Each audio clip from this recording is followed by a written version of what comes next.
swearing. "You still need to improve your footwork," Acubans called out. The copy of Professor Sarva watching that duel gave him a disapproving look. "Please refrain from giving students advice during their duels." Acubans pretended not to hear. It wasn't like Professor Sarva could do anything. The Nightfeld family practically owned the school. But regardless of Acubans' feedback, Darshan Jain was holding his own. He was a no-name scholarship student, a commoner by mage standards, and his specialty was magical research, not fighting. Still, he had strong enough magic to win most fights, especially with the pointers that Acubans and I were giving him, as long as he wasn't being pitted against someone with a much more powerful bloodline.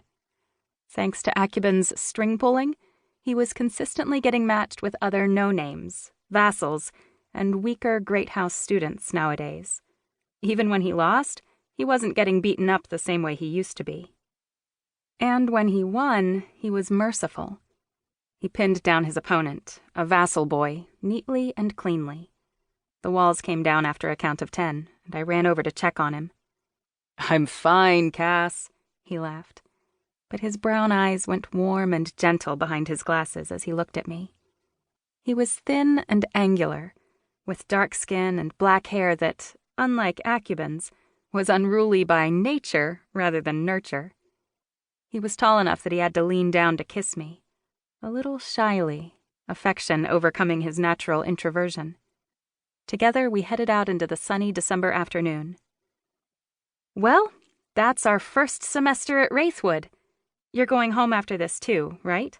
I said to Darshan, hooking my arm around his. He leaned into me a little. "Yeah, I'll get to see my sister again. It's been a while."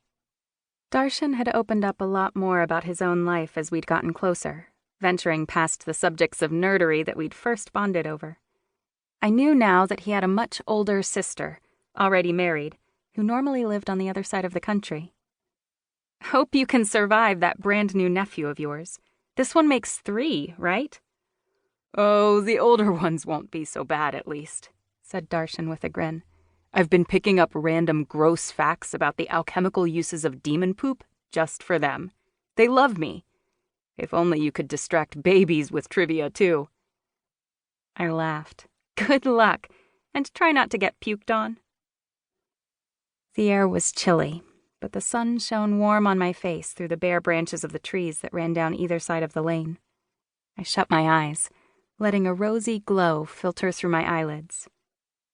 As the half-human bastard daughter of Priam Redbriar, the most powerful figure in mage society before his death, I'd spent most of my life confined inside the gilded cage of Redbriar Manor.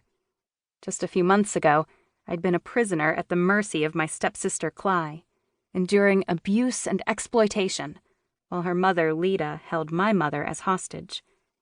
The only freedom I'd been able to find was through pretending to be Cly, and taking her place at school whenever she decided it was too hard for her. And even for that, I'd paid in blood. But now, through my desperate gambit, my mom and I were free at last from the clutches of House Redbriar. I was attending Wraithwood Academy under my own name, dating 2 amazing guys who made me feel happier than I had in years.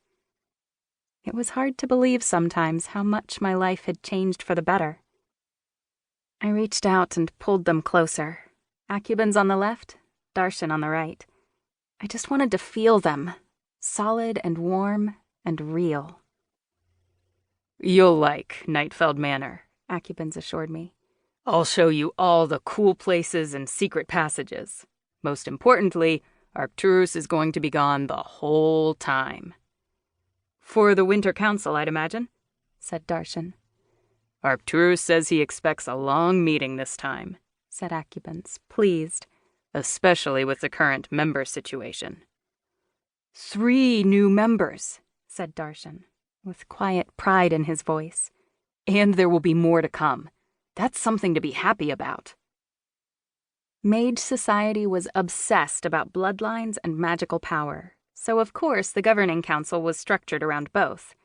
Seats were normally passed down through families, but they could also be won through a duel by someone whose family didn't already